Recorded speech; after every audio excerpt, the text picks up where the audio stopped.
What Really Happened with your host, Mike Rivero. You're listening to the Republic Broadcasting Network, where you'll find out what the Fukushima's going on. And aloha, America. Welcome to our show. Today is Tuesday, March 7th, 2017, getting into the week here.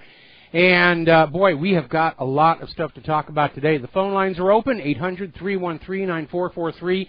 Sam is in our control room, twiddling the dials, keeping us out of trouble, ready to answer the phone when you call on in. A lot of stuff going on right now. Today, the corporate media is obsessed with Obamacare, which is an important issue, I grant you, considering what an absolute flustercluck that was coming in from the very, very beginning. But what they're doing is they're focusing on this because there are other things going on they do not want you paying attention to.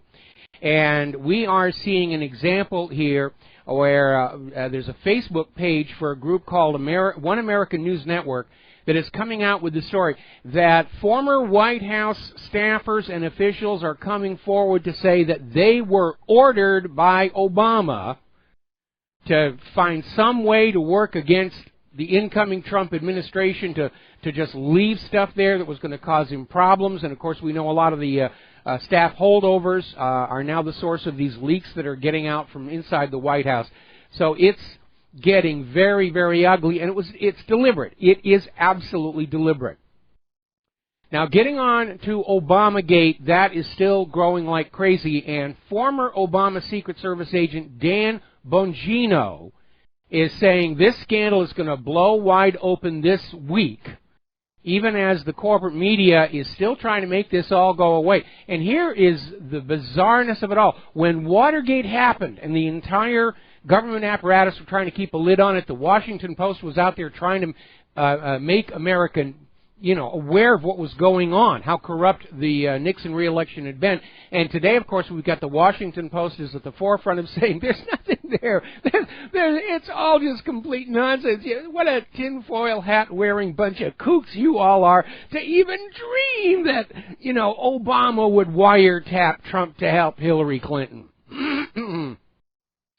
Now, obviously, a lot of people continue to draw parallels between what's going on today and Watergate itself. Article came out of PatriotRising.com, Watergate Redux, and they're also pointing out the oddity that the Washington Post had been at the forefront with Woodward and Bernstein bringing this scandal out, All the President's Men, and it was a great book and a great movie about what was going on. And today the Washington Post is just as obedient and subservient to the status quo, possibly because of the change of ownership here. Now, the head of the Department of Homeland Security, Kelly, is out there saying that, Trump must have convincing wiretap proof.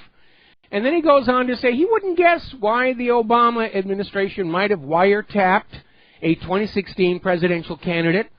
And somewhere in the halls of the White House, the ghost of Richard Nixon is saying, well, you can figure it out for yourself. It's amazing here.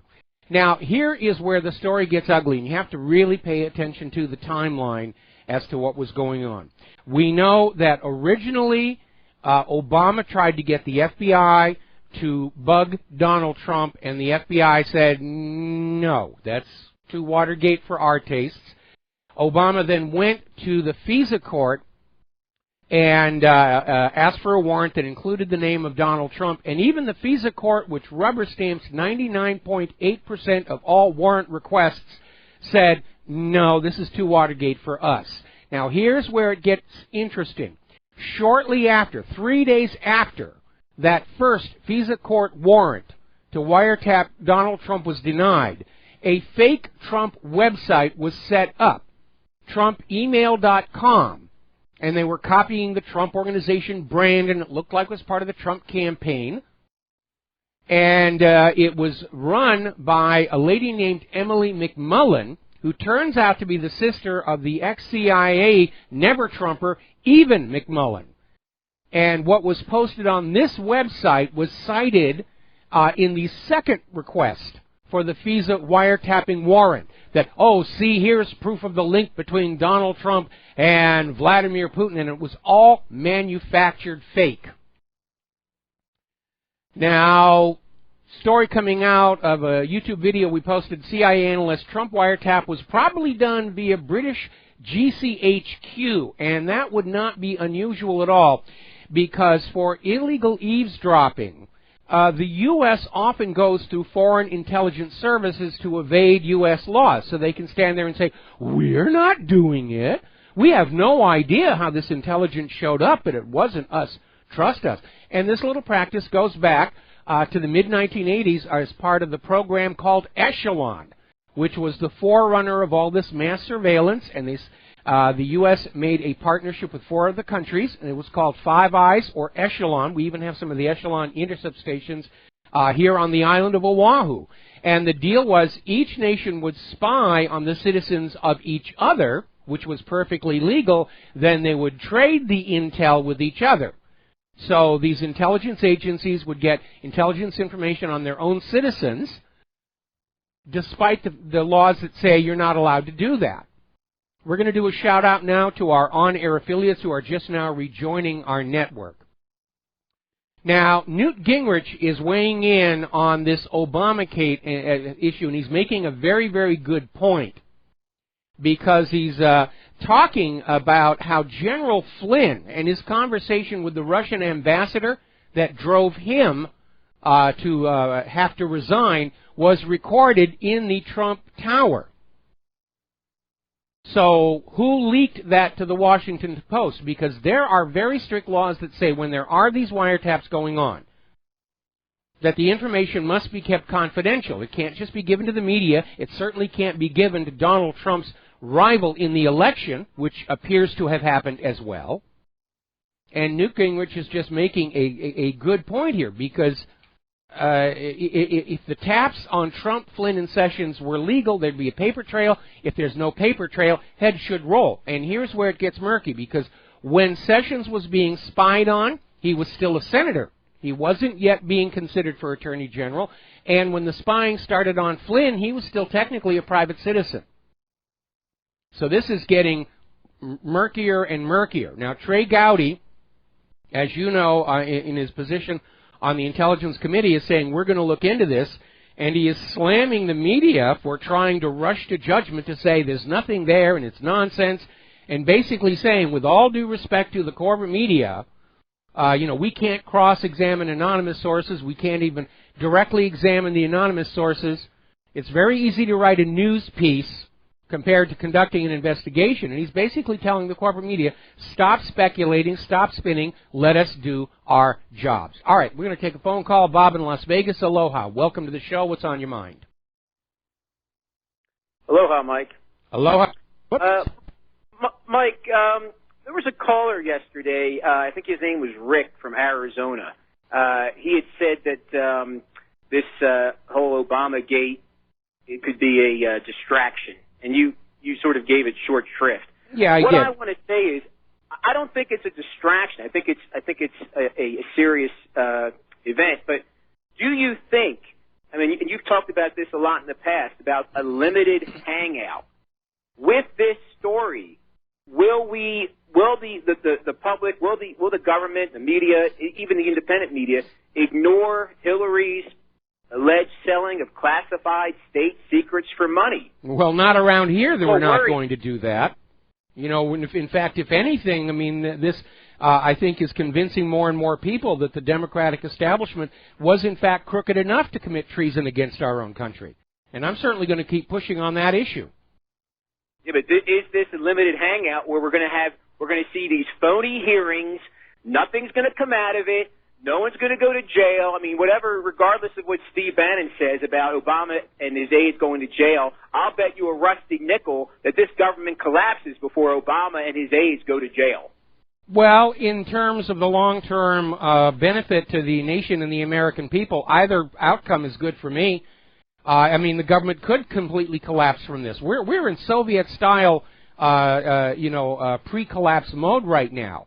And, of course, if there's a change of government, look what happened in the Russian republics. Once the government had changed, researchers were free to start writing books at all the terrible things that had been done under Stalin, and all of that would come out. So even if the U.S. government collapses, it's not going to make any of this history go away. In fact, if anything, It's going to create the freedom to talk about it and a definite market need for these things.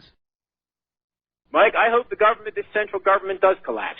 I didn't think I'd be saying that, but these people are so evil and so corrupt. That's the only solution, and that would be the best thing that would happen to this country and the world as a whole, in terms of world peace as well. Yeah, I have to agree with you. You've got guys like Lindsey Graham came out and said, oh, there's no evidence of wiretapping against Trump. So, I mean, this is becoming increasingly evident that he, McCain, and many others are being blackmailed and controlled by the intelligence service. Well, I think everybody's being blackmailed by everybody. I mean, there's no law that says you can only be blackmailed by one person. Certainly with the NSA total surveillance, we know they were even spying on Barack Obama when he was in the Senate. So people are probably trying to juggle blackmailers and saying, well, I'm being blackmailed by NSA, I'm being blackmailed by organized crime, I'm being blackmailed by Israel, and I have to sort of find a balance between them. Right. You know, I'll just say this. There was an interesting interview with Robert David Steele on Richie Allen, and he had said, he said Obama probably didn't order this, because in his opinion, Obama is just a puppet of the deep state. I would tend to disagree on that. In fact, we're hearing more and more people come out from inside the Obama White House saying that, yes, all of this went through Obama and he was giving out the orders. And the good news right now, as we pointed out yesterday, the paper trail for all of this is no longer under control of Obama and his people. It's under the control of the Trump administration. So they will be working to prove the records, to preserve the records, rather, and we're seeing a story coming out of Red State Watcher that apparently the White House is now hiring a major legal team in preparation for prosecution of everybody involved in this illegal spying. Well, I hope we do see real prosecutions, because I hope it's not a case of, like, again, phony hearings like we saw in Iran-Contra, and you had mentioned this many times with Senator Daniel Inouye. Whenever something really serious came up, like the CIA drug smuggling, he'd say classified, and he'd close the doors. So well, let me put it to you this way. Let me put it to you this way. Any way that brings down these criminals will be fine with me, and we can only prosecute them so many times. And if they decide they're going to hide Hillary spying, but they still throw her in jail for something else, I'll be perfectly happy with that. Oh, I agree. No, I agree with you. I just hope we get prosecutions. I want to see prosecutions. I want to see tarrings and featherings. I want to see, burnings at the stake. I want to see, I'm with you. All right, okay? Thank you, Mike. All right, thanks an awful lot. We're going to let you go here.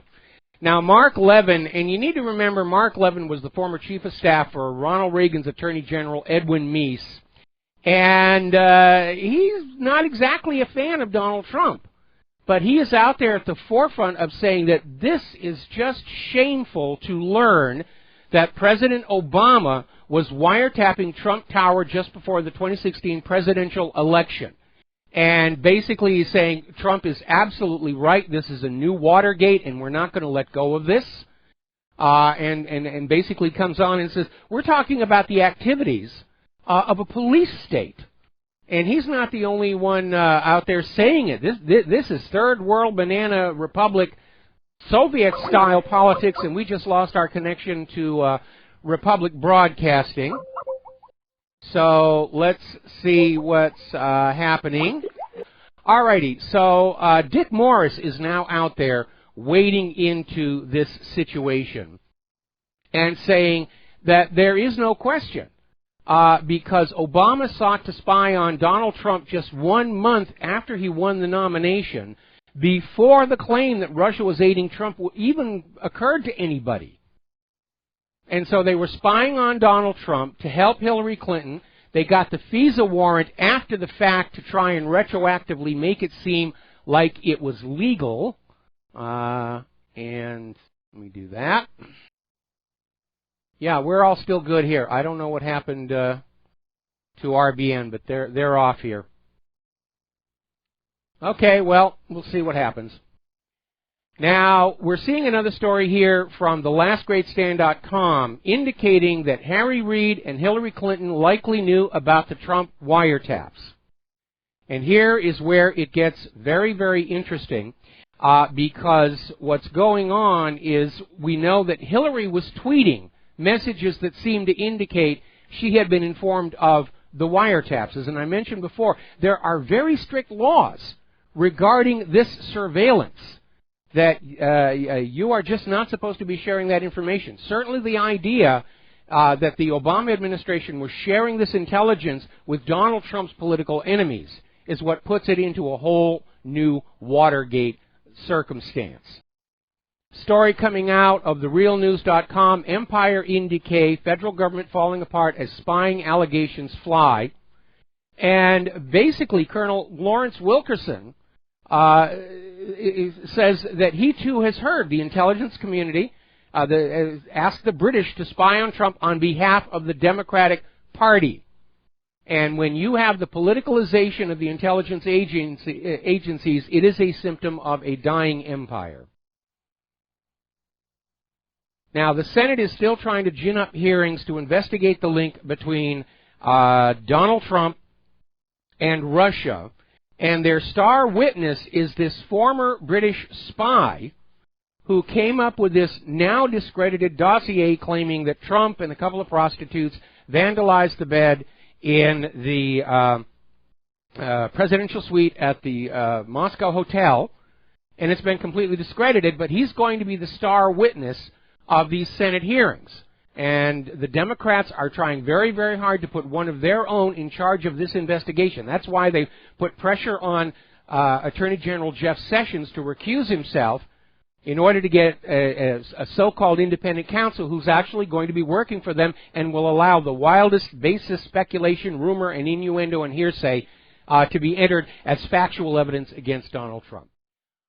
And aloha, America. Welcome back to the show here. And as a matter of fact, now the BAM user feed is being messed with. I'm getting all these disconnect, reconnect, disconnect, reconnect, disconnect, reconnect. Can you smell the fear in the air?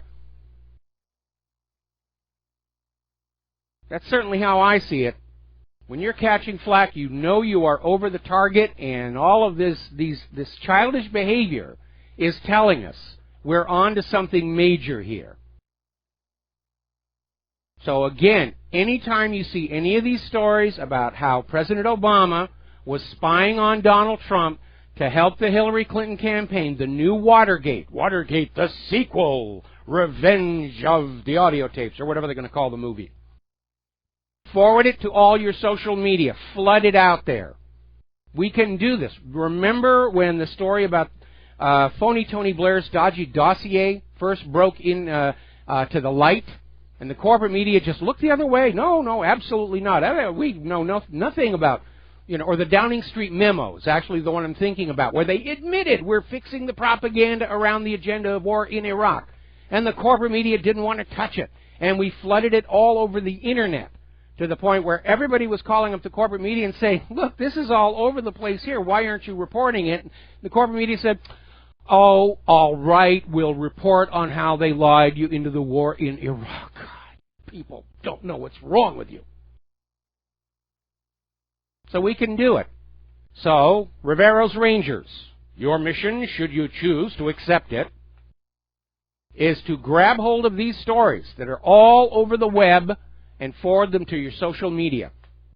And you may have to look for them. I already checked yesterday. If you go to Google and Google Obamagate or Obama spying on Donald Trump, Google is putting all the denials right up at the top of the search list. So you might as well forget Google, complete waste of time. Go to Yandex, go to DuckDuckGo, go to any of those others that are not using the Google engine, because Google is out there trying to say, oh no, there's nothing there, please don't pay no attention to that mind behind the curtain.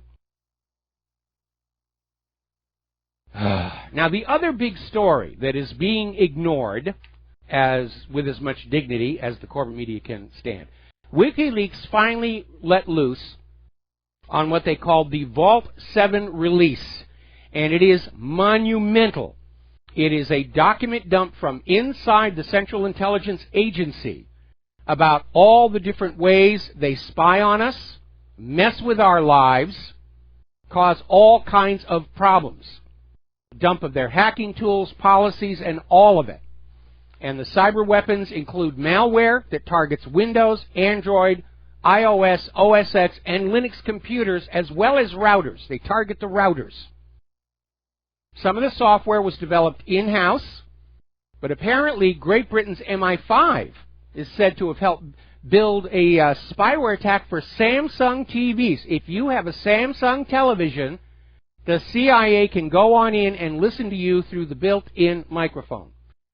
Spokesperson for the CIA wouldn't comment. We don't comment about such things here.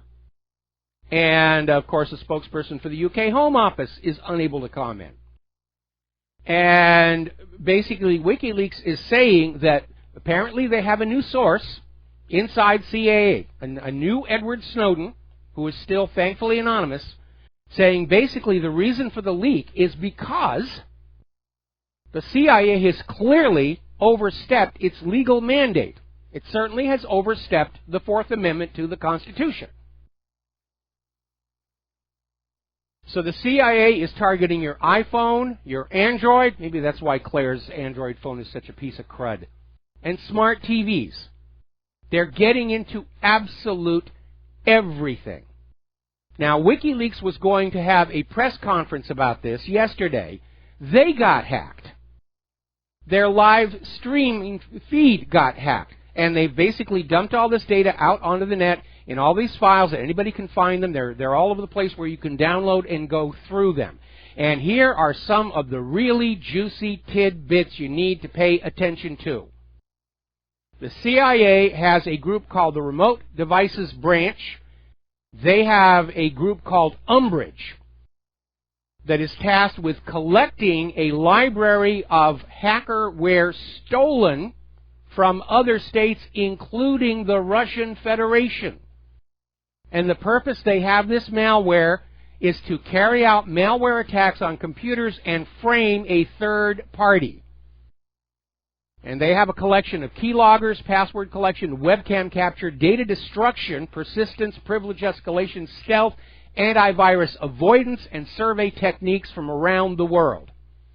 So what we have here is the CIA has evolved the capability of using stolen hacking tools from Russia to commit hacks to be framed on Russia, which brings us back to a story that came on out last July. This was over in the Huffington Post, where the people who were investigating the supposed Russian hack of the Democratic servers were saying, there is so much evidence here. You know, it's almost like they wanted us to know they were Russians. No, they wanted you to think they were Russians. Sort of reminds me of that movie, The Orient Express, where the detective Hercule Poirot is saying, there are too many clues in this room. It's a setup.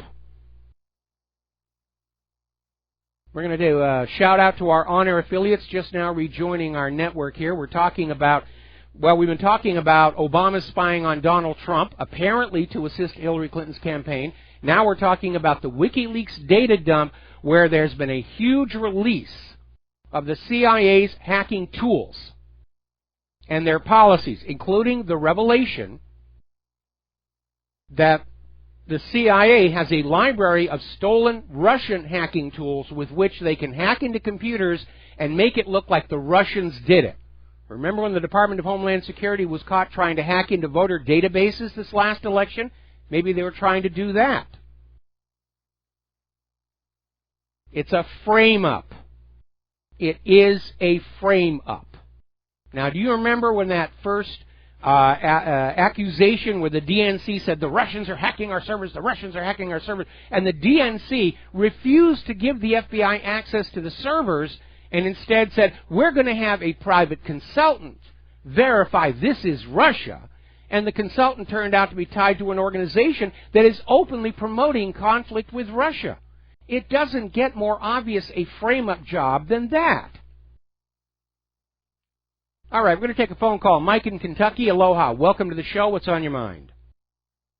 Yeah, didn't they also discover that their treasure trove of cyber weapons had been up for sale on the dark web there for a while? Yeah, that was the other embarrassment a while back. I don't know if it was CIA or NSA got hacked into, and their cyber weapons were made available to criminal hackers all over the world. And you know, that was depicted. Oh, I'm sorry. That was depicted in the TV show, Person of Interest, before it happened. That show was crazy, man. It had code words that William Benny that released, and talked about before Snowden released it and stuff like that. It was a little freaky because I would see stuff in that plot line for that show, and then it would happen. What? But the same code words would show up in the alternative media. And the Dirty Tricks campaign, obviously, with this kind of stuff, has been going on for a long time.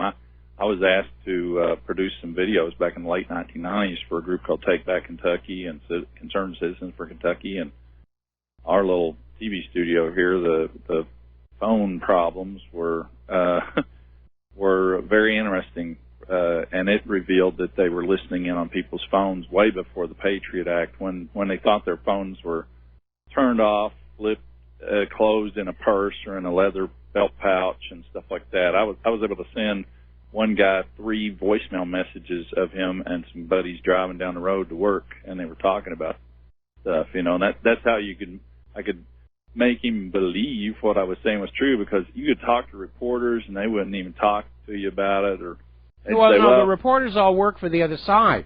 The reporters are all part of, basically the U.S. government has privatized the Ministry of Propaganda, and it's now called CNN, MSNBC, CBS, ABC, PBS, NPR, and the rest of it. Their business is not to report on the truth or even listen to the truth. I learned that firsthand all the way back when I accidentally got started on this path over the murder of Vince Foster, where I'd found in the FBI's own documents clear evidence of fraud manufacturing the testimony of Lisa Foster. And I took it to people I knew in the local network control centers for the news, and they said, no, we can't touch that. We already know about it. We can't touch it. It'll be our job. And I had access to the free to post files. I didn't realize it, but I would send video of car crashes or fires or something to an ABC and an NBC affiliate in a nearby city, and I didn't realize all I had to do was hit the up arrow on the folder, and I could see all of the affiliates across the country for ABC and NBC in the FTP files. I posted a video of one of these phone calls locking up our fax line here at the studio in 2009. Hundreds of times, because I went back and checked, and if it was deleted on a file, I would put it again in there again in production folders and news folders. The next summer. Well, hang on. We're running tight on time because we lost almost a half hour of our show in the first hour. Yeah. We know these dirty tricks are going on, and all of it goes all the way back to the mid-1980s with this program called Echelon or Five Eyes. And it was basically a system set up by the United States and 4 other countries to spy on each other's citizens and then trade the information to evade privacy laws in their own country. So they've been doing this for a very, very, very long time. And, of course, now we're finding out from this WikiLeaks dump, the ability to spy on you is literally built in to all of your computers, your tablets, your smartphones, your big screen TV. It's all out there. Anyway, Mike, I got to let you go. I want to get on back here to the news. And before we get further on that, as long as we're talking about Democratic National Committee computer consultants, has anybody seen Brian Pagliano lately? Supposedly there's a congressional warrant out for him that he has refused to respond to a summons to testify on what's going on there. So he may be, decomposing over in Fort Marcy Park or something like that. Oh, and by the way, another really revealing aspect of the WikiLeaks dump on the CIA is how many antivirus software packages are backdoored by the CIA, including ClamAV, Norton, Kaspersky, I was a little upset about that one, Avira, Zone Alarm, Rising, Dart, F-Secure, Zamana Anti-Logger, Emmet, Malwarebytes, Bitdefender, Panda Security, Trend Micro, ESET, and Avast. They're all backdoored by the Central Intelligence Agency. Now, here's where it gets really interesting, because inside this WikiLeaks document dump, it is reported that the CIA has developed a system that allows them to take over remote control of car control systems. If your car is equipped with automatic parking or anything like that, it can be taken over and used to assassinate you. Remember what happened when Michael Hastings was killed, and he'd gone to friends and he said, the FBI is investigating me and I'm scared. And he was on this huge, huge story. And he died when his Mercedes apparently just took off 150 miles an hour down the street and then swerved into a tree. And the corporate media said, oh, reckless driving, had to be drunk, had to be on drugs. Nothing suspicious here, people. Go back to working, breeding as soldiers, and paying your taxes here. Now, getting on back to the backdoors and the antivirus and all the rest of that, this WikiLeaks CIA data dump has confirmed the government has intentionally created vulnerabilities in all of your systems and intentionally leaves them open. In other words, out of their paranoia that the American people might not like them, the government has required manufacturers to put backdoors in all of your products, backdoors that sooner or later are found by the cyber criminals and the ransomware writers, especially since the NSA hacking toolkit got stolen and put out on the dark web. But to them, you're being a victim of ransomware and having your business files stolen is a small price to pay for national security. They've left us all wide open. And apparently the UK Independent is saying that, yes, the CIA itself has lost control of its own arsenal. A range of software and exploits that have leaked out into the outside world. Now, I have an idea about that. This makes the NSA and the CIA and the U.S. government policy accessories to all the ransomware attacks. They facilitated them. It's time for a class action lawsuit by anybody who's ever had to pay ransomware against the NSA and the CIA to recover that money. Because if it hadn't been for the NSA and CIA putting in these deliberate weak points, penetrating your computer's defenses, the cyber criminals would not be able to do what they're doing. You just think about that one. This is like the government coming around and drilling out the locks on your front door so they can come in whenever they want. And then sooner or later, the burglars say, hey, the lock doesn't work on this door. Let's go on in and help ourselves to the TV. No, you don't want that TV. The CIA listens to you through it. Remember Pablo Escobar, the world's top drug lord? According to his own son, Pablo Escobar worked for the Central Intelligence Agency. The CIA is a major league drug crime syndicate. We saw part of it back in Arkansas, again in the 1980s, when the CIA was manufacturing untraceable military weapons and smuggling them down to Nicaragua in violation of the Boland Amendment and the Logan Act. And they were funding it all with literally tons of cocaine brought into the United States and sold to your children. Now, by virtue of my first wife, I actually got to meet Freeway Ricky Ross out in Southern California. He figured in Gary Webb's series of stories, Dark Alliance. And Freeway Ricky Ross just openly bragged he worked for the CIA. And as long as he worked for the CIA, selling their cocaine, the LAPD would never touch him. And they never did. That is the scale of corruption that we are seeing at the highest levels of the U.S. government. Another story, this one out of Russia today. Leaked FBI document reveals secret policy of targeting journalists and their sources. Does this sound like a republic with civil protections on your privacy and freedom of speech? Or are we seeing the face of a dictatorship finally revealed? Remember what I said on that coffee mug years ago? The fastest way to bring down a dictatorship is to force them to act like one where everybody can see it, and that is what is going on now. And the corruption is just rampant. Might be the easiest task to simply try and count all those people in the federal government who are not corrupt. 1, 2.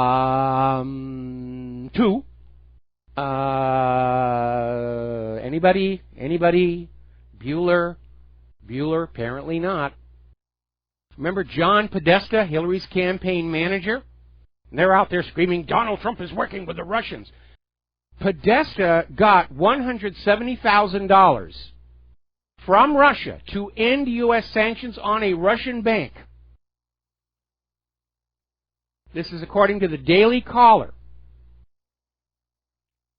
It's like everybody's doing it, but we're going to scream that Donald Trump is the bad guy because they all hate Donald Trump. They hate the fact that we, the American people, have actually chosen a president who's not of their little clique, their little country club, their little secret society with their strange initiation rites. WikiLeaks has also let out another document showing there is absolutely no question Hillary Rodham Clinton knew the consulate in Benghazi needed protection. So that disaster all sits on her head. All right. We're coming up here on a commercial break, and we're back on our regular broadcast schedule. When we come on back, we're going to be talking about Donald Trump and Donald Trump's campaign against the pedophiles, which also, like the WikiLeaks and Obamagate, is being totally ignored by the corporate media. We also have a phone call waiting. We'll be right back. And aloha, America. Welcome back to our show here. And before we get back to the news, we're going to take a phone call from Peter in Los Angeles. Aloha. Welcome to the show. What's on your mind? We live in interesting times, Mike. Oh, boy, talk about an understatement. Well, let me make 4 real quick points that I want to remind everybody here. One is that all this, the CIA losing control of all their hacking instruments also gives them plausible deniability.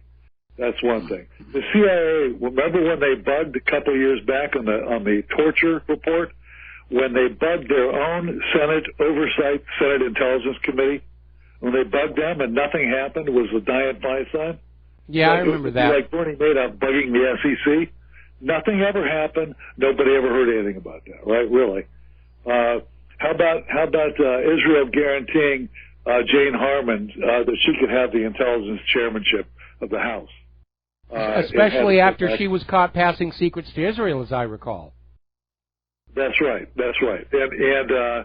And then there's the Michael Hastings murder, which happened. I heard that, actually. I heard the explosion. It's like Highland and Melrose. I'm right around there. Ouch. But remember that, the taking over the cars thing and Michael Hastings. Plus, if they can do that with cars, Mike, they can certainly do it with automatic pilots in any aircraft. So it's the same thing. Well, hold on that one. The reason it works on the cars is because the car systems have not been designed to be secure, and the controls that move the steering wheel, accelerator, and brake are not isolated from the Wi-Fi, Bluetooth, cell phone connections that come in these high-end cars, which makes me glad I'm driving a 17-year-old Honda. So, but as far as autopilots on aircraft, they are isolated away from like the cabin Wi-Fi and everything, and so I don't think it would be as easy to take over an autopilot. Now, there was a theory a while back that remote control systems in airplanes were being considered, but pilots certainly did not like them. As a matter of fact, do you remember Dov Zakheim? He was comptroller of the Pentagon when all that money went missing. Before he was appointed comptroller of the Pentagon, he was CEO of a company that made remote control systems for aircraft. And a lot of people, of course, are convinced that the aircraft that crashed into the World Trade Towers and the Pentagon were being controlled remotely in order to get them to do that. So, yeah, you may be right after all. Can I make one last point here? Sure. It's back in, I think it was March of 2009 or April at the latest, right after Obama had taken control and moved in. One of the very first things that he did was to cut a deal with Israel, giving them the raw data of all of our intercepts on our own people. Yes. The raw data, meaning that and he did it basically to get their support politically and have their backing and their blessing. But it gave the Israelis the raw data to suborn any American, to steal from any American. To blackmail any American, including CEOs, including members of Congress, including appointed officials. It was an extraordinarily stupid and reckless thing for Obama to have done, and I said so at the time, because we know how Israel conducts their foreign policy, and blackmail is a very common tool. We were reporting only yesterday on how Netanyahu was trying to bribe Bill Clinton with the Lewinsky tapes to release Jonathan Pollard. Right. Well, that goes to show you what his mindset is, Obama's that is, on intelligence. It's something to use for his political gain, like the IRS was. Mm-hmm. It's something that he can barter and sell and trade, as you pointed out with all the economic stuff he's been bandying about. And it's simply there for his own personal and political convenience. He cares. He's hardly alone in that. I mean, look at the way the Clintons were treating everything they had authority over as if it was their own personal property, selling it to foreign interests in exchange for donations.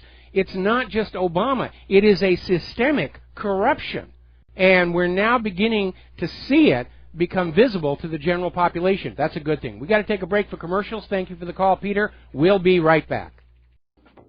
And aloha, America. Welcome back to the show. People are still digging through that massive WikiLeaks CIA document dump. There's just huge amounts of material there. The latest find that's now being reported, apparently the CIA has a tool that will make your Android phone bulk spy on all Wi-Fi networks around the phone. So as you wander around, your phone is busily at work mapping out Wi-Fis, looking for open ports, and spying on behalf of the CIA. And Claire, I think we just found out why the battery on your Android phone doesn't hold a charge for very long. Now then, I'd like to remind everybody about the Fifth Amendment to the Constitution. Now, most people, when you say Fifth Amendment, they think, oh, that's the one that says you're not compelled to give evidence against yourself, which is absolutely correct. But there's a little additional part at the bottom most people don't remember. Nor shall private property be taken for public use without just compensation. All of this CIA, NSA, FBI spying is using your computer. They're tying up your disk drives. They're using your bandwidth, your compute cycles, your battery charge. They're not compensating you, are they? If you were to tally up the cost to the American consumer of all the resources and power that are being used for purposes other than that of the consumer themselves, that's a huge amount of money. We're probably talking trillions of dollars. There is nothing about this spying program that is constitutional. And if they are not in compliance with that Constitution, they are not a legal, legitimate government of this land. They're a bunch of criminals posing as a government. We need to start realizing that. Now, just out of giggles, I reposted a flashback to my article, Rivero Challenges the NSA. This was an exercise we went through a few years ago in which I wrote some systems of encryption and I dared the NSA to break them. I did the code development and encryption on an air-gapped machine, and then I carried it on over on a flash drive and I put it out on the web. And the NSA would have been well motivated to crack one of my codes in order to discourage other people from the idea of creating their own systems of encryption. Now, I'm not an encryption expert by any stretch of the imagination. And after all these years of not staying current, I'm only a moderately decent programmer. In fact, the first bit of code I wrote for this exercise, I spent more time reading the manual than actually writing code. It was a little embarrassing. But I put out 6 challenges. None were ever broken.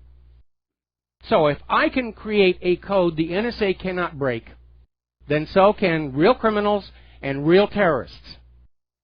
It wasn't that hard to do. And that means that all this CIA, NSA spying on everybody is not to catch criminals and terrorists, but to keep watch on you, to spy on political opponents, to steal pictures of your significant other in states of undress to whack off to, and Edward Snowden said a lot of people at NSA are doing that. This NSA spying on all of you is not going to find any criminals. Have they caught any of the ransomware writers? Have they been able to bring any of the cybercrime under control? No. This is all about keeping watch on ordinary, law-abiding American peoples to make sure we're not thinking those double plus ungood thoughts about how this nation is being run. And that's all it's about. Huge waste of money and facilities, and not to mention talent. Now then, article that came on out from Patriot Rising, the destroyer of worlds. And it starts out with the sentence, Trump is the destroyer of worlds. But not in the context of destroying the world that you and I and Claire live in. He is a destroyer of the existing oligarchical, corrupt establishment. And that's why the entirety of Washington, D.C. and the corporate media is going on total war against him. They see it as a matter of their survival. They don't want to give up the cocaine trade. They don't want to give up being able to lie you into wars of conquest. They love that stuff. They love that rush of power. We can make the people do any dumb thing we want them to do. They don't want to give that up.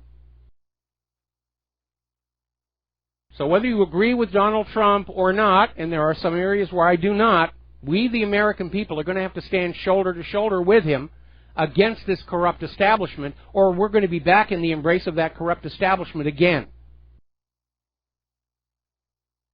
And they will punish us for our impertinence, for daring to stand up and ask for freedom.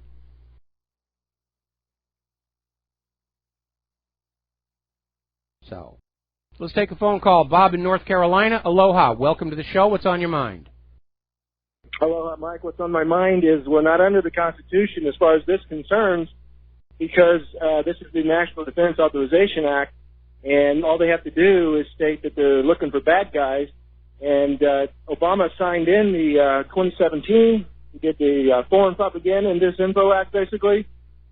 $600 billion for military. I mean, I'm afraid you must understand what's going on.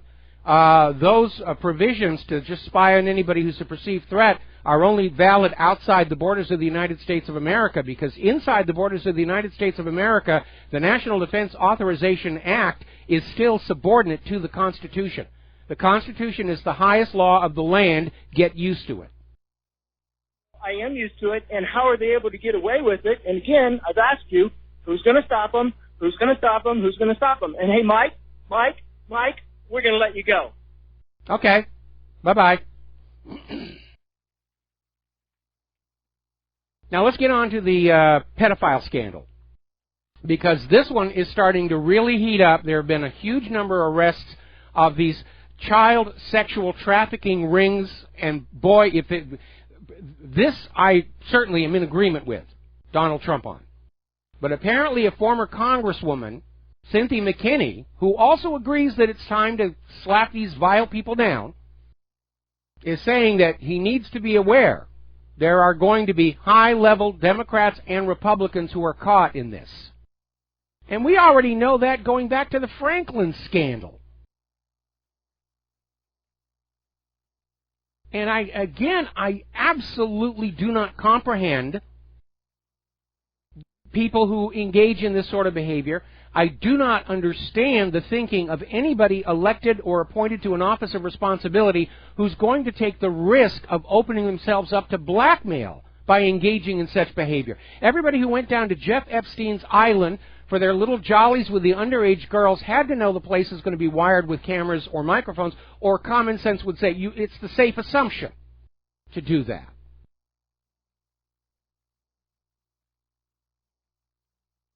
But let justice be done, though the heavens may fall. I don't care who gets snared in it. Let's clean this mess up. I think Donald Trump is finally beginning to realize just how deep and smelly and stinky and slimy that swamp he's trying to drain really is. and how hard those alligators are biting at him to keep the swamp exactly the way it is right now, because it works for them. They love living in that swamp of cocaine dealing and corruption and child sexual abuse.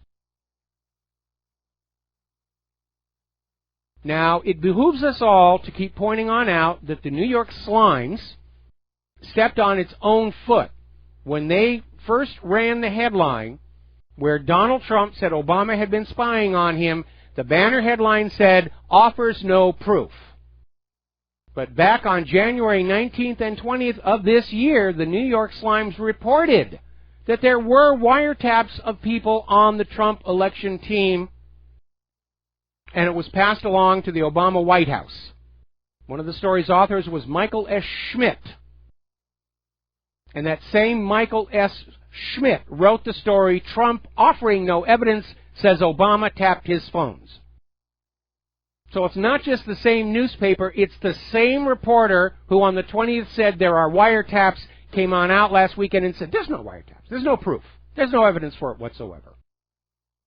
Now you know why we call them prostitutes and correspondents. And you can smell the fear out there. You can smell the panic. They've had this carefully constructed matrix for all of us to live in and believe we lived in a certain kind of world, and it's nothing like that at all. And the corporate media is in a panic. They're losing audience. They're losing ad revenues. They've already been busted for using Chinese botnets to increase the clicks on their websites to defraud their advertisers.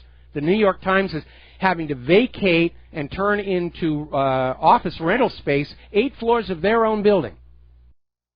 And it doesn't occur to them that maybe they might want to rethink what it is they are doing. Instead, they're on the warpath against anybody who challenges the lies, fraud, and deception, such as when we point out that the same New York Times reporter who last Sunday said there's no evidence for wiretaps on Donald Trump wrote a story back on January 20th saying, yes, there was.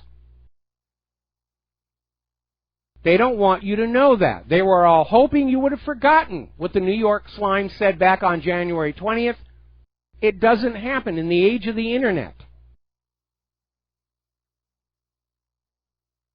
But they're on the warpath, as evidenced by the constant hacker attacks on my server. We still don't know what happened to RBN earlier today. The attacks on my BAM user challenge, the attacks on other servers for the independent media. You can just smell the panic. They don't know what they're going to do here. All right, let's take a phone call. Terry in California, aloha. Welcome to the show. What's on your mind? Okay, Mike, have you heard anything about some people are charging Israel with putting a nuclear weapon in the bottom of the ocean? Oh, come on, come on. All right, thank you very much. We're going to let you go here. There, right there, is a good example of a shill caller who's trying to take us off focus and off topic. We're talking about corporate media propaganda. We're talking about all this stuff. And somebody calls in and says, Israel put a bomb underneath Fukushima. Yuck, yuck, yuck, yuck, yuck, yuck, yuck. Good example right there. Facebook has now arrogated to itself what is branded, what is fake news and what is real, based on ABC News, factcheck.org, a known gatekeeper, the Associated Press, a known propagandist, Snopes, another known gatekeeper, and PolitiFact, a liberal source, to determine if a story is fake news. And if ABC, Fact Check, Associated Press, Snopes, and PolitiFact don't like anything you've written, you are given a banner, disputed story. Of course, looking at Facebook's numbers, they're in decline anyway, so it may be too little, too late. And there was a very enlightening article over in journalneo.org. And it starts out talking about a little-known fact of German history in the years leading up to World War II, where radio was just becoming popular. And just like the Nazis created the Volkswagen, the people's car, which was very affordable, heavily subsidized, they also had what was called the People's Radio. This was a government-subsidized radio receiver that was very affordable, and the German people bought them and put them in their home. So far, so good.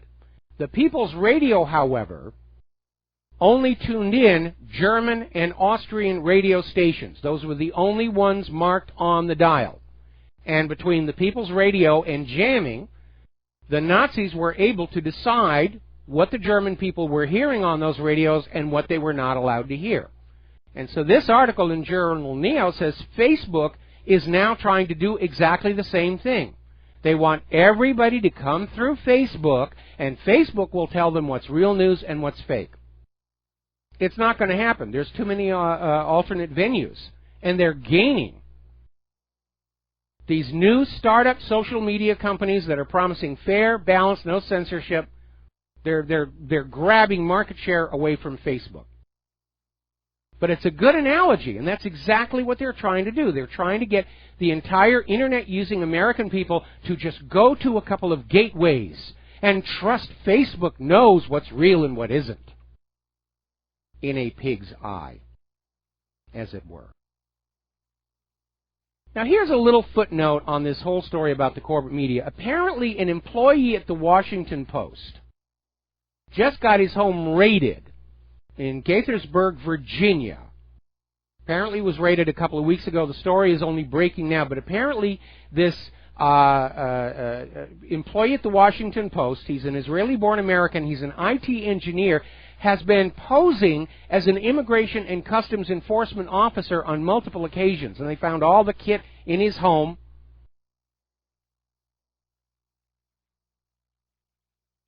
So that's the kind of people they're hiring at the corporate media. Last year, 1.7 million cable TV users canceled their subscription. Gee, I wonder why. Well, because people aren't going to pay to be lied to. If they're going to lie to us, you know, it should be free. I remember when cable TV first came out, and we all signed up because we were going to get commercial-free TV. Now everything's on cable TV. The on-air broadcasters have pretty much shut down, and we're back to being flooded with even more commercials than we had before. Oh, my goodness. All right, turning over to the war zones. A lot of stuff going on over there. Apparently, over in Turkey, President Erdogan is on the warpath against the German government because the German government has been blocking rallies of Turkish refugees in Germany. And he's saying, this is just like the Nazis. Germany's gone back to the Nazi period. They're not allowing the Turkish refugees to have rallies to demand more rights and freedoms. And well, there's a little bit of a difference, because in Nazi Germany, the people who were being blocked, and it was wrong for them to be blocked, they were indigenous to Germany.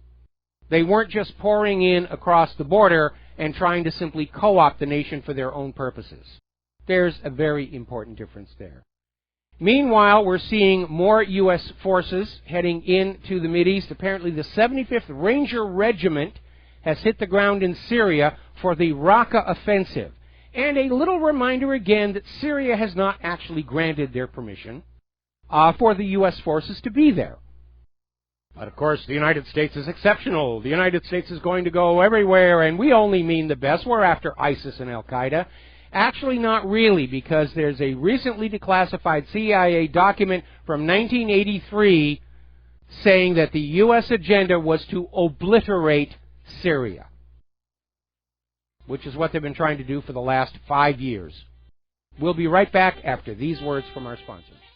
And aloha, America. Welcome back to the show, and we're still hitting pay dirt, looking through all these records from WikiLeaks' massive dump of internal CIA hacking tools and policies, including the fact that any time there is a report that points to the CIA engaging in this kind of hacking, the CIA automatically has it classified so that law enforcement can't see what's going on. They're able to operate with impunity. For all we know, the ransomware writers are NSA and CIA. Just, you know, pumping up that end-of-the-year party fund or something. Now, do you remember that Russian ambassador who was shot dead in a galley, art gallery, over there in Ankara?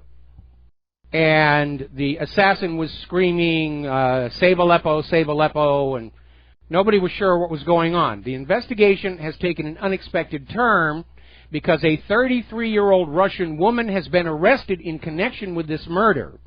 Apparently, she is associated with a house of ill fame, and apparently was in communication with the assassin. So they're starting to find a link to just the line of communication that led to this assassination. And it may lead to some very surprising destinations, as it were.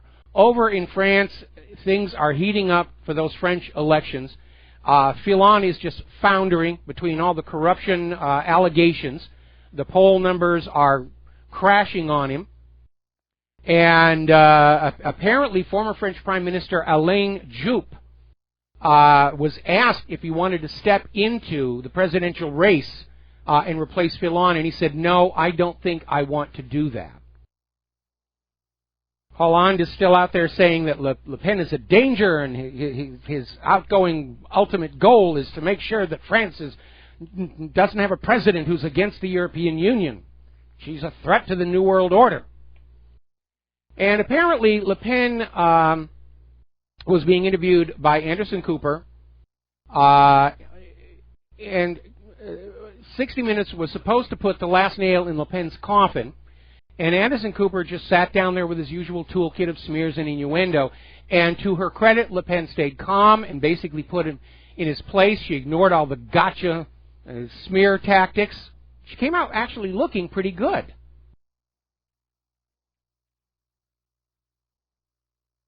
Now, North Korea, now you've probably been seeing all the corporate media how North Korea had another missile test, which apparently they're still testing missiles, unaware that the U.S. government was using these CIA cyber attack tools that WikiLeaks just leaked to blow up their rockets while they were being tested. So North Korea is still testing.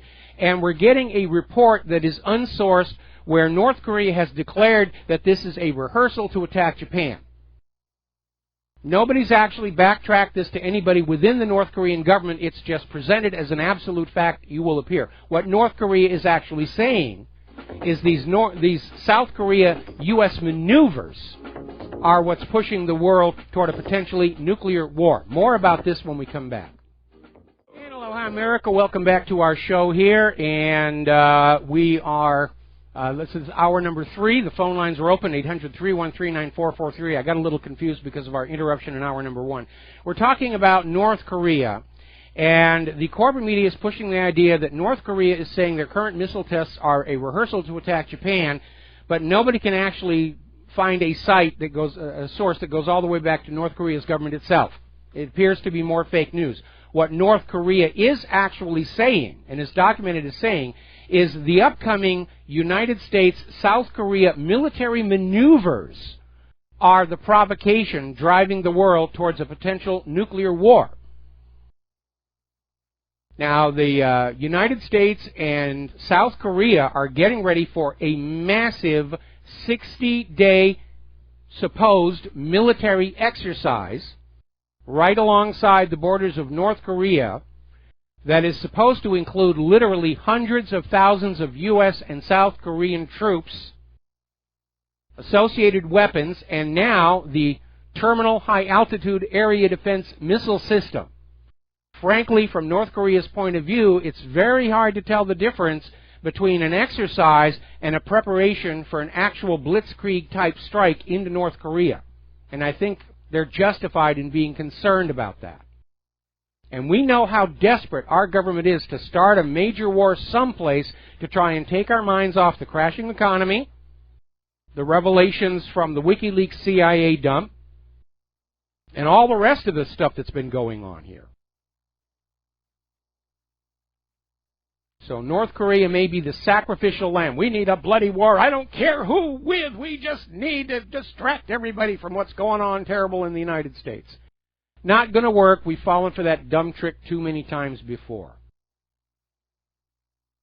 Now, talking about the economic news, there is another area of concern, and it's one we've mentioned before, and it's the coming food crisis. And it's very real. We're already in a situation where there simply is not enough safe, healthy food for the world's population. Between the Deepwater Horizon accident in the Gulf of Mexico, which toxified all that seafood, Fukushima, which has contaminated seafood all over the North Pacific, now getting into the South Pacific, the problems with food additives, Like that embarrassment at Subway the last week where it turned out their chicken patties were actually half soy. There's a crisis growing here. One of the worst culprits is GMO. Not because of the potential harm caused by GMO crops, but because despite the sales pitch to the contrary, GMO crops are actually producing lower yields, less food than their natural variety. And that's a big problem. And that is the biggest threat to social stability. You have 7 days without a food supply, your nation is in anarchy. That's it. So, one possible solution, we could eat the rich. They're not radioactive, they're non-GMO, they're very, very tender, and they taste like chicken. The problem is there are not enough of them. So, down in Arizona, there's a big dust-up going on down there. Again, the corporate media isn't talking about this. But Arizona is considering a bill that would declare a parallel legal tender to the Federal Reserve note in the form of gold and silver coinage and claim checks thereof. There is no legal basis for this to be denied or blocked. It's only the privately owned Federal Reserve Bank that seeks to erase any competition to their ink and paper that they create out of thin air and loan to you at interest. But there's no law that says Americans are forced to use Federal Reserve notes. You can use any currency that you and somebody else agree to carry on commerce. Ron Paul, of course, is fully on board with this. He's down there. He's giving speeches. And this is not getting any coverage from the national corporate media for the same reason our public schools do not teach about King George III's Currency Act as a cause of the American Revolution. Don't want the smart ones to pick up and realize we've been scammed with the same system all over again. Now then, there's a new virtual currency out. They sent me some information about it. It's called Cloak Coin. It's one of many new virtual currencies that are starting to come online, parallel with Bitcoin. And Bitcoin actually outpriced gold briefly this last week. So virtual currencies are here to stay, and again, this is something the Federal Reserve absolutely hates unless they can control it and have it generate interest to them. The retail Mageddon is continuing. A third of all U.S. shopping malls are projected to close as space available signs go up all over America. We're certainly seeing it at the mall down here at the bottom, and we're hearing about all these anchor tenant retail chains are closing stores as well. We're going to do a quick shout out now to our on-air affiliates who are rejoining our network. And it is a major problem. In fact, and we've seen this down at the bottom of the hill, shopping malls, when they lose their anchor tenants, the anchor tenants are the big stores like the Sears and Macy's and everything that are at the ends of the malls. Those are the draw. They pull people in, and then the people go down the mall looking at the specialty stores for other little goodies. But without those anchor tenants, the malls are in serious, serious trouble. And some malls, when they lose their anchor tenants, they're starting to take that space and subdivide it into more small boutique stores, in some cases, high school classrooms and doctor's offices. We actually have a lot of medical offices in our mall down here. So, it's getting ugly out there. We all remember Radio Shack. I was a huge fan of Radio Shack. I loved Radio Shack. When I was a kid, I loved building things. And yeah, I built my first crystal radio set out of a Quaker Oaks box. I think it was like 7, 8, something like that. Still have it too. Well, General Wireless Operations, which is a joint venture between Sprint Corporation and former owners of Radio Shack, is about to file for bankruptcy.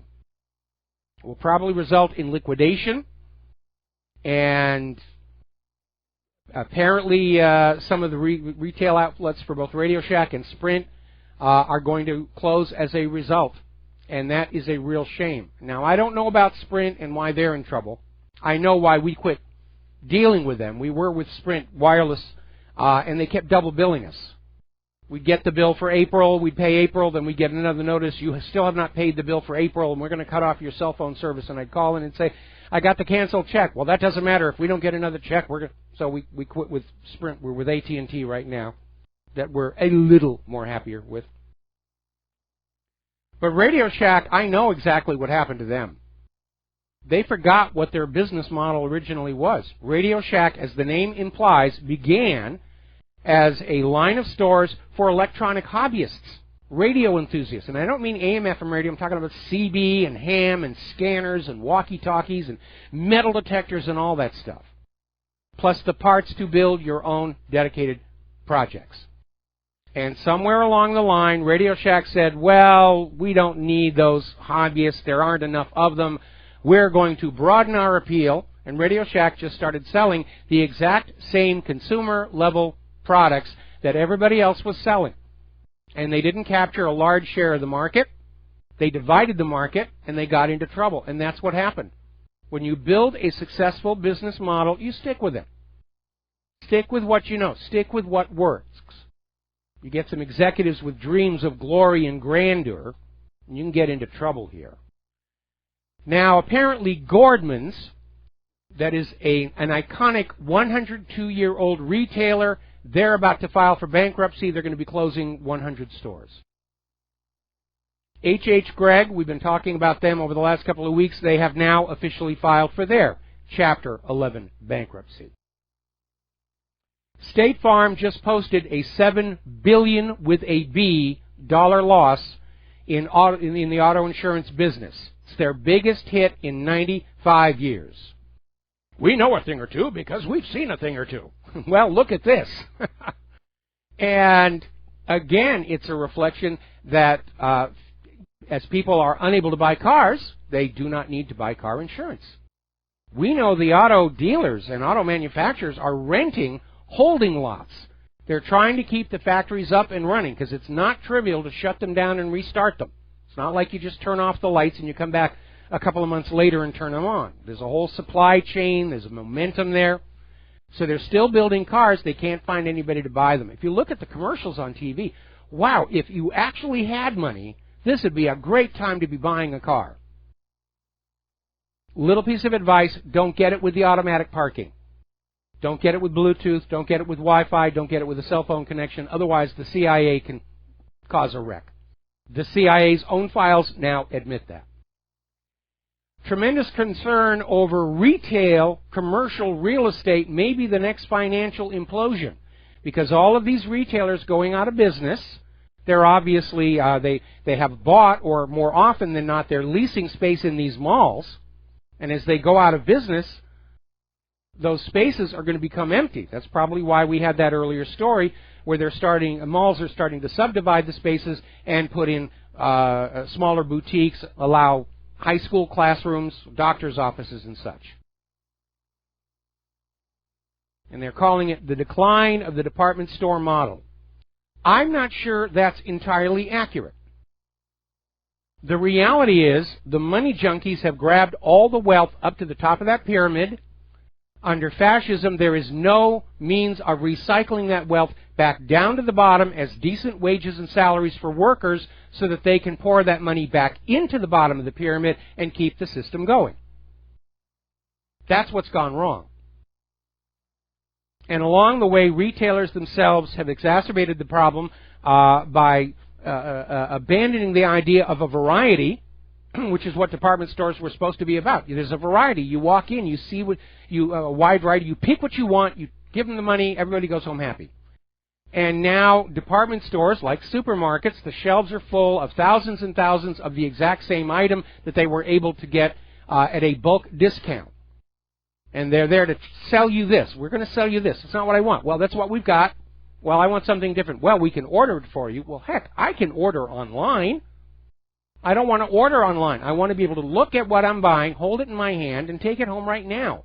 Instant gratification is a huge part of the retail shopping experience, and retail management seems to have forgotten that.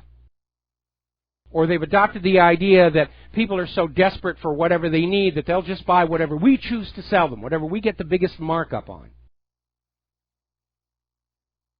And the arrogance has obviously come back to haunt them.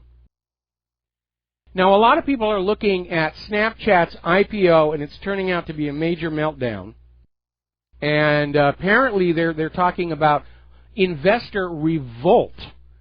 And apparently the investors coming on in are now accusing Snapchat of, shall we say politely, overstating its worth for the IPO. And trying to lure people in that way, and now apparently they failed to do it. The idea was huge price on the IPO. The market capitalization of Snap would be pushed so high that the major indices would include the stock, and that would make it look good and everybody would buy on in.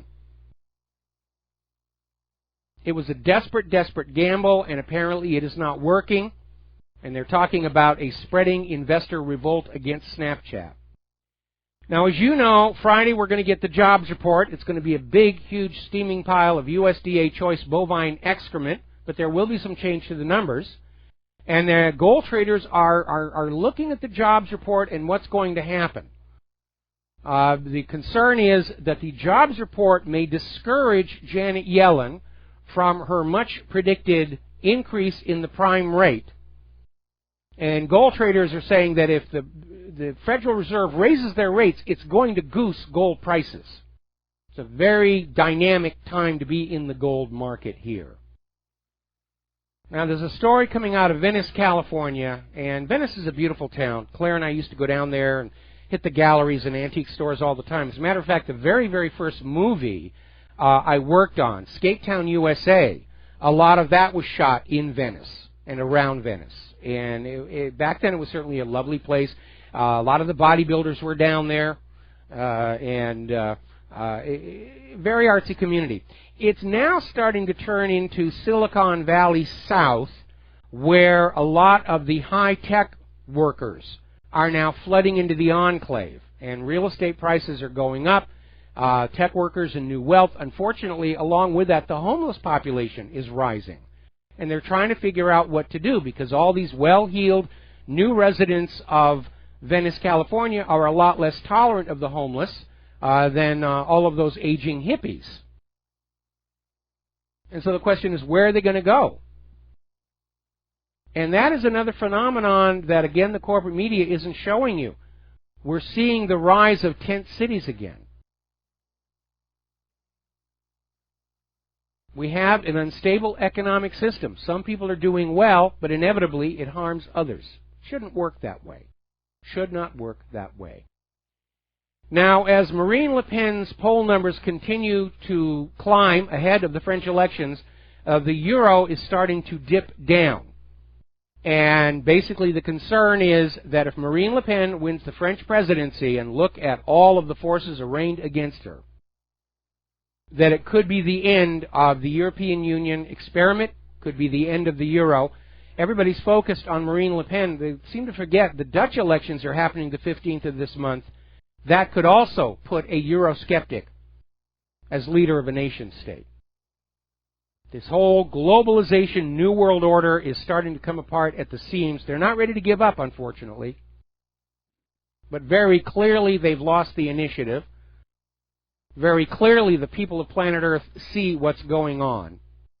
And there is no doubt they are in serious trouble. Down in San Diego, the Unified School District Board of Trustees has had to eliminate 1,500 jobs because tax revenues are down. If people aren't earning high wages and salaries, if they're earning low wages, they pay low taxes. And now the second largest school district in California is going to have to cut back 100,000 students. We don't know where they're going to go. I think we ought to homeschool them all. That would solve a lot of problems. Over in Philadelphia, 40% of households cannot pay their water bill. Gee, does this sound like another city we heard not too long ago?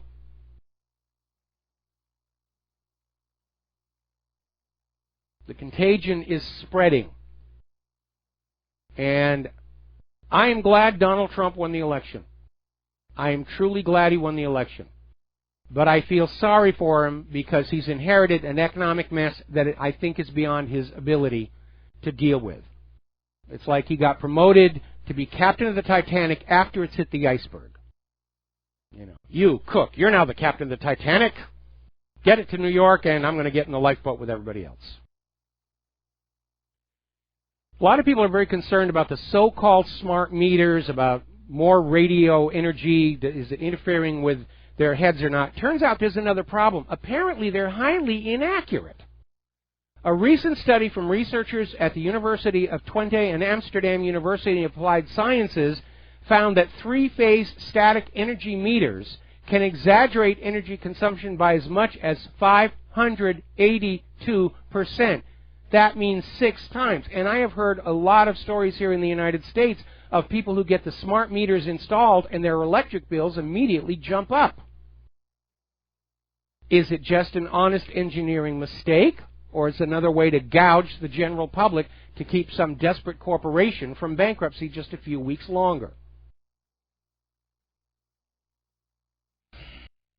Americans giving up their citizenship at record rates. Apparently, 5,400 Americans renounced their citizenship in 2016.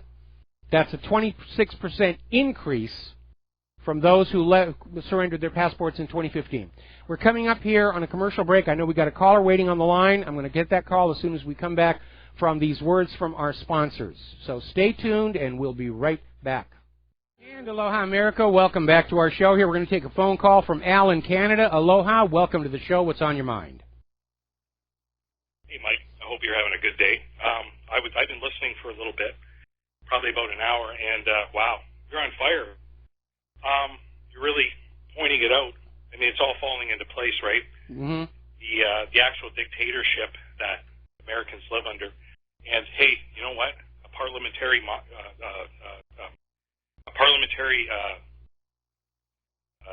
dictatorship exists up here in Canada too, because when you're the prime minister, you're basically a dictator, and you have a majority government. Anyway, you were talking about those smart meters. Yes. I've been living under one for a number of years. And you mentioned someone, or a number of people that get on these smart meters, and they're mandated. They had 3-phase. Yes. So they're running, yeah. So basically there's something called power factor.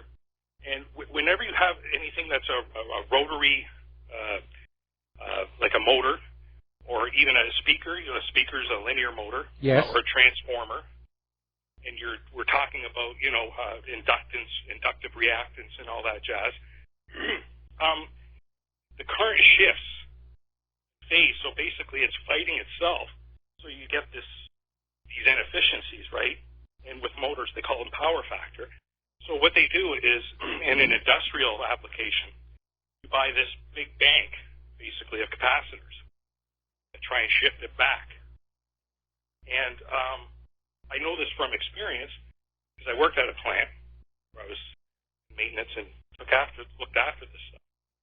So, without this power factor correction unit, they were getting like 63% efficiency. And then after it went up to 89. Well, the reason you have alternating current, of course, goes all the way back to Nikola Tesla and George Westinghouse and Thomas Edison.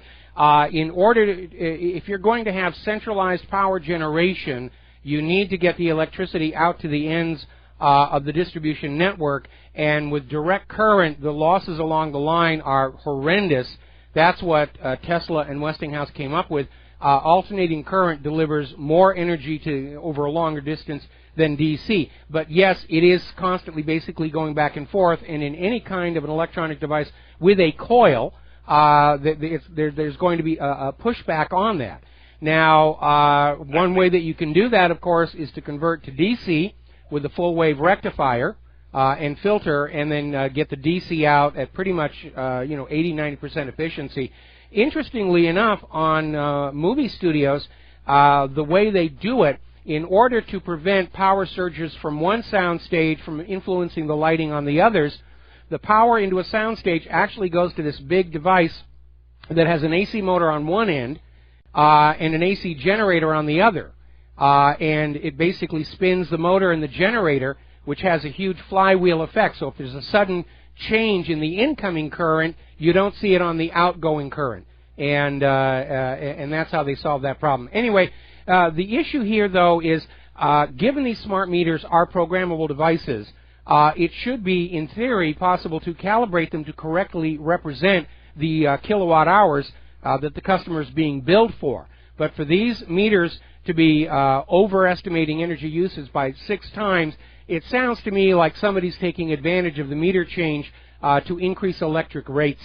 And I've been hearing this again from a lot of people all over the country. Thank you for the phone call. We're going to let you go, we're going to let you go here because we're running out of time, and I got a bunch of stuff I got to talk about. Now then, we are getting another revelation from the CIA document dump from WikiLeaks, and I'm probably going to have to take this one through the next commercial break. But apparently, they have a device called Fine Dining. That's its code name. It exists on a USB device, a flash drive. And all the agent has to do is insert this USB in a target's computer, and it infects existing applications already on the system, which makes it impossible for their antivirus to find it. And apparently VLC Player Portable, Irfan View, Chrome Portable, Opera Portable, Firefox Portable, Clamwin Portable, Kaspersky TDSS Killer Portable, and I'll give you the rest of the list when we come on back. It is impressive. They have compromised the entire IT infrastructure of the world. Anyway, welcome back to our show here, and we're going to go ahead and close the phone lines here because we're getting way too many distractions. We're talking about the latest revelation coming out of this WikiLeaks document dump on the CIA's hacking tools and policies. And apparently, this one is they've got a device that's on a USB flash drive, and all an agent has to do is just plug it into a working computer, and it infects already in place applications that are supposedly already trusted by your security, your antivirus, and so forth and so on. And the applications that are targeted by this include McAfee Stinger Portable, Sophos Virus Removal, Thunderbird Portable, Opera Mail, Foxit Reader, LibreOffice Portable, Prezi, BabelPad, Notepad++, Skype. That may explain why we got knocked off the air earlier today. Imperius Backup, SanDisk Secure Access, U3 Software, 2048, L Breakout 2, 7-Zip Portable, and Portable Linux CMD Prompt. They have literally compromised everything in the world of online computers, office computers, cell phones, tablets, and they left us wide open for cyber criminals. And that is their mindset. It's okay to leave all of us to be victims of ransomware as long as they're assured that they can peek at us and make sure we're not thinking those double plus ungood thoughts about what the government is up to. All of this, of course, illegal and unconstitutional. Getting on back to the immigration situation, Paul Joseph Watson is out there talking about new data that shows over in Sweden, where they're still insisting that there's no problem from all the refugees coming on in, apparently child sexual molestation has taken a huge upward jump in 2016. Now, Tim Pool is over there, and he actually got a couple of Swedish politicians actually on camera saying, we don't report on migrant crime, it's racist. No, it's a report on crime. It's like all these morons who email me all the time saying, well, you're against illegal immigrants because you're just being racist. Well, listen, illegal isn't a race. Rapist isn't a race. Child molester isn't a race, and that's the issue. Also in Sweden, apparently, there's been another brawl in Facha to the south of Stockholm, huge fight, during which officers found an AK-47 rifle. Gee, I wonder how that got in there. Apparently over in Germany, another refugee center had a brawl. A group of migrants smashed up their accommodation with iron bars. Their complaint was they weren't getting a good cell phone signal in the building. somebody has made a lot of really grand promises to these refugees to get them to make that trip. Promises are not being kept, and the refugees are just a little bit upset about it. Another big problem over in Great Britain, and let me preface that by going back to a comment I made here about the United States before this whole open borders nonsense. The United States was a country in which many very serious, highly contagious diseases were eradicated, such as tuberculosis. And with this new open borders, illegal immigrant refugee policy, diseases are being introduced into this country that haven't been here for decades. And because they haven't been here for decades or even longer, Americans don't necessarily have a built-up immunity to them. But apparently it's worse because London has now become the tuberculosis capital of Western Europe. It's just sweeping across the city. Like the new Black Plague. The Black Plague entered Europe in the fleas on the rats stowing away on the ships. You'd think they would have learned. The Mediterranean migrant rescues reach a 3-year high as Italy prepares for the summer influx of more refugees coming on in. They're expecting there'll be 60% more refugees this year than last year. It's just completely out of control. Now, here's a good article. This came out of Zero Hedge, France's Death Spiral. And they're not talking about France, the country. They're talking about France, the culture. And they're starting with this 1990 Gaysot law, which made it illegal to discriminate based on ethnicity, nation, race, or religion. And since then, it's been used to criminalize any criticism of the refugees coming on in. Writers have been fined, and politically incorrect books on the issue of immigration have been removed from the bookshops. Nazi book burning has come to France. The government is asking history books to be rewritten to include chapters on the crimes committed by the West against Muslims and on the essential contribution of Islam to humanity. Now, I will grant you, the Arabs made a lot of contributions that are not properly acknowledged. But this is not about correcting the historical record. This is about propagandizing the people of Europe to allow themselves to become part Arab nation as part of the New World Order. Now, apparently some of the other problems, Muslims are increasingly asking to be treated only by Muslim doctors, and Muslims are refusing to let their wives be treated by male doctors. And France is bending over backwards saying, oh yes, we will accommodate, we will accommodate. They've forgotten the wisdom of Teddy Roosevelt, who said, you are welcome to come here as long as you remember this is the United States of America and we have certain ways of doing things, a specific language, and a specific set of laws that you will integrate into. You don't flood into somebody else's country and then throw riots saying you have to be more like the country I'm running away from, which doesn't make any sense anyway.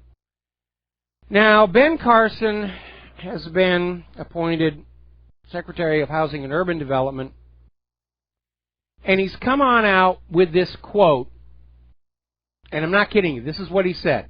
There were other immigrants who came here in the bottom of slave ships, worked even longer, even harder for less, but they too had a dream. So in Ben Carson's mind, the U.S. slaves were immigrants. There's a big difference. The immigrants are coming here of their own free will, not always with the permission of the U.S. government. The slaves didn't have a choice. They were not immigrants, they were slaves. And you need to remember from the campaign, Ben Carson was the guy who insisted the Great Pyramid of Egypt was used to store grain, which is not in the Bible. It's a plot line from the Broadway play, Joseph and the Technicolor Dreamcoat. And I would think there'd sort of be a rule somewhere that any secretary of an administration has to wait a respectable interval of time before making his boss look like an idiot for having appointed him in the first place. But apparently Ben Carson isn't aware of that rule, or it doesn't actually exist. Something else the corporate media is not talking about is the anti-Soros revolution spreading across Europe. Because more and more countries are starting to ban Soros's Open Society Foundation as it becomes more and more obvious that it's about the destruction of sovereignty, overturning elected governments, replacing them with pro-globalist juntas. Russia's already kicked them on out. Serbia's kicking them out. Macedonia's kicked them out. Hungary's kicked them out. More and more nations every single day. George Soros' dream of a one-world government and a one-world private central bank is definitely in trouble. And at some point, you figure he's got to start running out of money. All the money he's spending to bring this about, money for Black Lives Matter and money for this leftist group and money for that leftist group. He's a very wealthy man, but his pockets aren't bottomless. Now, getting on back to Brussels, very alarming story coming out of there. The European Union is considering a plan to take control of all the member nations' nuclear weapons for a joint EU defense, including those of Great Britain, which is theoretically heading for the exit. But Brussels doesn't want the EU member nations to have control over their own nuclear weapons any longer. We'll have the keys up here in Brussels just to make sure that you all stay in line here. I think a lot of people are going to be getting very, very nervous about that one. Here's an interesting little story. Down in Miami, there was this 92-year-old gentleman, David Garrett, who calls the police. He believes somebody was taking money out of his investment accounts, and Miami police officer Johnny Fonseca went to Garrett's home and realized that this Garrett was a millionaire. He had more than $1 million in assets. Fonseca never filed a report about the visit, but he went back and he wrote a new will on behalf of David Garrett, naming he himself, Miami police officer Johnny Fonseca, sole beneficiary and executor of Garrett's estate. Garrett passed away. Garrett's family has now complained. And the Miami police are saying, well, it does have the appearance of being both unethical and immoral, and they're going to recommend allegations of misconduct and improper procedure against the officer. Meaning he's not going to be charged with felony fraud, let alone get his day in court or see the inside of a jail. Now, he's not going to get Garrett's money. Garrett's money is going to go to Garrett's original heirs. But, I mean, is this how you hold the police force accountable? When you catch them committing a crime like this on this scale, $1 million or more? We're going to say he acted improperly. It'll go in his permanent record. That'll be a bad thing. All right, getting on back to computers and all the problems of computers that are outside, the ones caused by the CIA and the NSA, or maybe I'm being naive here as well. Apparently, the Shamoon malware has re-emerged and has mutated into something nastier called Stone Drill. And apparently it sits on your victim's browser and wipes any physical or logical path accessible with the target user's privileges. And apparently this is all over Europe and spreading. And it has a backdoor module, and it's one of the new generations that exists at what's called the file level and does not require any drivers to operate, which makes it harder to find, harder to detect. Boy, there's some really good talent writing this malware. You'd almost think they'd be hired by the NSA, wouldn't you?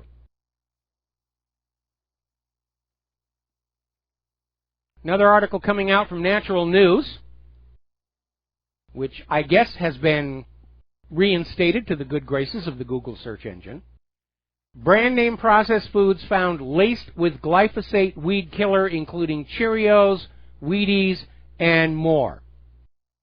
Now, they're putting glyphosate in there because apparently it helps the food appear to stay fresh longer, reducing loss on the shelf. But remember, the World Health Organization has declared glyphosate a probable human carcinogen. Apparently, over in Europe, they're considering not renewing the authorization for the use of glyphosate in commercial products over in Europe. They're wising up over there. Spain has launched a trial for a former priest involved in major pedophilia scandal. Apparently, he was quite prolific in his sin. He's looking at a 15-year jail term, and the initial plaintiff is demanding a compensation amounting to about $53,000. Now, getting on back to Ben Carson and all the problems with our medical industrial complex, this might explain it. Apparently, down in Australia, there was a doctor, Shyam Acharya, who had a very good practice for 11 years. He was registered with the Medical Board of New South Wales. He'd been treating patients in the state's hospitals and emergency rooms for 11 years, and he turned out to be a complete fraud. He'd stolen another doctor's credentials up in India, altered them to put his name on there, came on down, said I'm a doctor, nobody checked up on him, and apparently for 11 years he didn't kill anybody. Of course, all he had to do was not write prescriptions. Took them 11 years to realize the guy wasn't really a doctor. Boy, that's pretty sloppy. Reminds me of that the true story behind the movie Catch Me If You Can, about this kid who was this amazing fake. He pretended to be an airline pilot. He could actually fly. He actually studied for 2 weeks and passed the bar to get his law license so he could practice law. And was a check forger, and they finally caught up with him. He went to jail, and now he's a security expert. And he works for the FBI, and he has a consulting firm, and a lot of the modern anti-forging devices on checks are his work. And I remember I was actually watching the TV show To Tell the Truth when they had him on as a guest. He's an incredible con artist, bluff artist. And, of course, when you live in a world with so much fraud going on, one more fraud just doesn't seem to call attention to itself, does it? Alrighty, I want to go on back, and I want to recap some of the stuff that we were talking about, or we're going to talk about, during the break in our broadcast during our first hour. And again, it has to do with the growing realization that President Barack Obama bugged Donald Trump's presidential campaign and apparently may have provided information to the Hillary campaign to use against him. Now, the bugging began just after Donald Trump won the nomination, long before the claim that Trump and Russia were working together surfaced. The Obama administration tried to get the FBI to bug him. The FBI refused because it's right in Watergate territory. They actually went to the FISA court, and for once in a rare blue moon, even the FISA court turned them down for a warrant on Donald Trump, at which point a fake website was created to generate information that made it look like Russia and Donald Trump were swapping wet, sloppy kisses, and on the basis of this fraudulent website, they went back to the FISA court with another warrant that didn't have Donald Trump's name. The FISA court granted the warrant. The wiretapping proceeded, but included Donald Trump and his campaign staff. That's where we are right now, and they are trying to make this story go away. It's quite a shock. The Washington Post was leading the story for Watergate when Nixon was doing all this stuff, and today, possibly because they're under different ownership, they're at the forefront of trying to just say, this is all tinfoil hat, kook, nutcase, wingnut stuff here. But they want this one to go away because politics is perception, and the general perception is this is Watergate. Indeed, it's even worse than Watergate was. Got to take a break for commercials. Back with the last segment of our program after these few words. And aloha, America. Welcome back to our show. Last segment of our program today, and we're getting an update on the Obamagate story here. It has become a very serious problem in that it is now known that the spying on Donald Trump preceded the FISA warrant, which was obtained under fraudulent pretenses and misapplied. And now the Obama people are out there trying to say, well, there's a loophole because apparently the president is authorized under some of these NDAA, Patriot, whatever things, that he can order a wiretap on somebody for foreign intelligence purposes merely with a written order to the Attorney General. So, ta-da, we had a written order for Attorney General Loretta Lynch, and that makes it all legal and proper. Maybe, but politics is perception. Because if Loretta Lynch did sign off on this, The timing is just a little too cute with that runway meeting with Bill Clinton.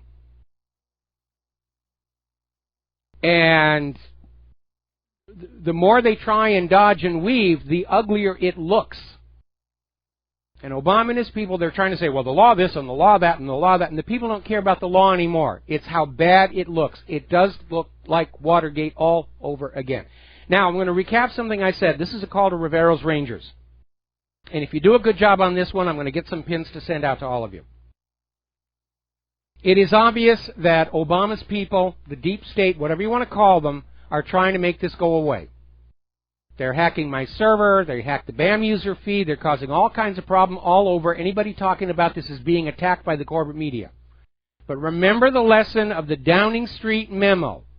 All of us working together can force this into the public eye. And so your mission for the next several days is that as you see these stories about how President Obama bugged the Trump campaign to help Hillary Clinton, post them to all your social media. Just flood it out there. Email all your friends. Just make it a tsunami of the truth. And they're not going to be able to stop it. It took us a month of effort to get the corporate media to finally cover the Downing Street memo. It's probably going to take a month on this one as well. But we cannot let this one drop at all. Given that the entire claim that Russia and Trump were working together was rejected by the FBI in November.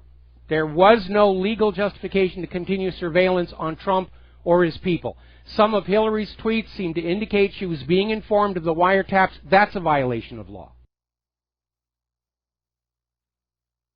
So we need to work together to get that out there, as well as, to add to your workload, all these revelations from WikiLeaks CIA document dump, because the corporate media is not touching any of this. Corporate media is having to deal with Trump's allegations of being bugged by Obama because, after all, he is the president. But they don't want to touch the CIA WikiLeaks because the corporate media is in bed with the CIA. They have been since the end of World War II through Operation Mockingbird. So this is where we, the American people, are going to stand up shoulder to shoulder with President Donald Trump, and we are all going to work together to get the truth out there. And it's going to hurt a lot of people, and they're in a panic. They are desperate. They are dangerous. Be appropriately careful. But we can do it. We've done it before. And it's vitally important to the future of our country we get this truth out there. There's the music. Time for me to get on out of here. We'll be back tomorrow here on the Republic Broadcasting Network, I hope. So have a good evening, and aloha, America.